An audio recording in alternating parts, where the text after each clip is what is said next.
Today, we're going back in time to explore one of Southern California's iconic entertainment destinations, Knott's Berry Farm, located in Buena Park. We'll trace how it went from a humble berry stand to what's often called America's first theme park.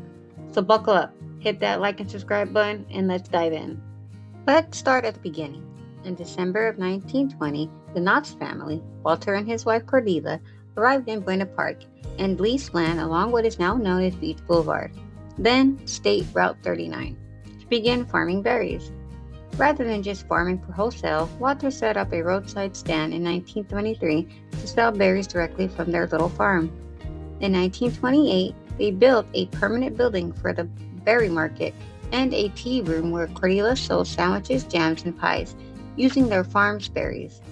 In 1932, Walter Knotts took up cuttings of a hybrid berry developed by Rudolph Boysen, a cross of a loganberry, a red raspberry, and a blackberry, which became the boysenberry. By 1934, during the Great Depression, to boost their income, Cordelia began serving fried chicken dinners on their wedding china for about 65 cents. These dinners became very popular. So, already you see a berry farm, market slash tea room, restaurant crowd draw. The seeds of something bigger were planted.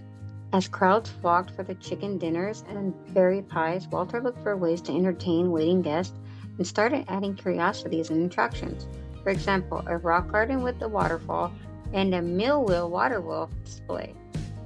By 1940, construction began on what's known as the Ghost Town area. Walter collected genuine Old West buildings, buggies, tools to assemble a frontier town right on the property. By the 1940s and into the 1950s, the farm stand, the restaurant, and ghost town combination made Knott's much more than a place to eat. It was a leisure destination. It formally became known as Knott's Berry Farm in 1947. And in the 1950s, several milestones followed. The ghost town and the Calico Railroad opened. The schoolhouse was relocated and the Birdcage Theater was added. The farm gradually turned into an amusement destination, long before many people thought of the theme park concept as we know today. And in the 1960s, everything changed. The park added the Calico Mine Ride, an elaborate hand-carved dark ride created by visionary Bud Herbut. 2 years later came the Timber Mountain Log Ride, blending storytelling, theming, and thrills in a way that nobody had seen before. And here's the twist. This was way before Disneyland even charged admission. Knott's Berry Farm was growing its legend long before the term theme park even existed. In 1968, Walter Knotts fenced in the property for the first time and began charging a small admission fee. The farm had officially become a theme park.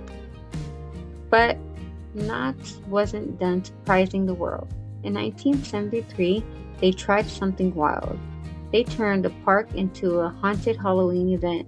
They called it Knott's Halloween Haunt, the world's first theme park haunt, and it worked. Guests came in costume, fog rolled through Ghost Town, and actors popped out from the mist. What started as a few haunted houses became a Halloween tradition that inspired parks everywhere.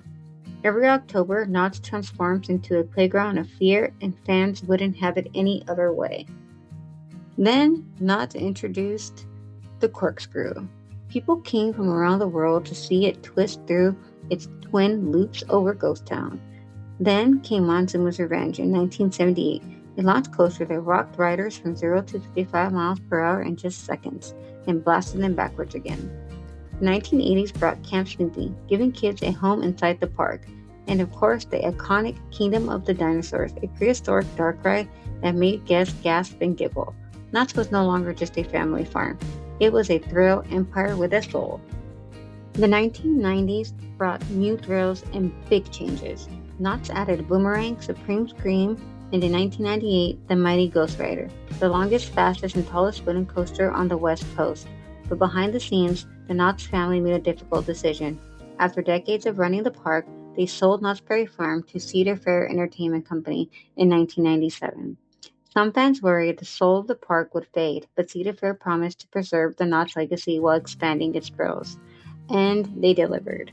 New coasters, reimagined lands, and seasonal events brought fresh life into the park without erasing its roots. Then the 2000s roared in with still screams and nostalgia. Silver Bullet, the park's first inverted coaster, swept through the skyline. And HangTime, California's first dive coaster, tilted riders face first into pure vertical madness. But perhaps the most heartwarming reveal came in 2021 when Knott's brought back a beloved dark ride, Knott's Fairy Tales, a modern tribute to an 80s classic. It was a love letter to the park's past and proof that Knott still knew how to mix storytelling and thrills better than almost anyone. Walter and Cordelia Knott never set out to build a theme park. They just wanted to grow good food and share it with others. But through their kindness, creativity, and daring spirit, they built something far greater, a place that feels like home to millions. They showed the world that magic doesn't always come from castles and fairy tales. Sometimes it comes from a dusty road and a berry patch and a little bit of faith. Today, Knott's Berry Farm stands as tall as America's first theme park, older than Disneyland, rich with history, and still bursting with life. From GhostRider's wooden rumble to the haunting fog of Scary Farm, from boysenberry jam jars to HangTime's vertical drop, every corner tells a story of the people who built it and the millions who keep it alive. And as long as there are families laughing, friends screaming on coasters, and plates of fried chicken being served, the legacy of Walter and Cordelia Knott will keep on growing, like a vine full of the sweetest berries in Buena Park. So next time you walk down Ghost Town, take a moment to listen. You might just hear the echo of a hammer striking iron, the laughter of families past, and the whisper of two dreamers who turned a berry patch into a legend. This is Knott's Berry Farm, where every thrill has roots and every story ends with something sweet.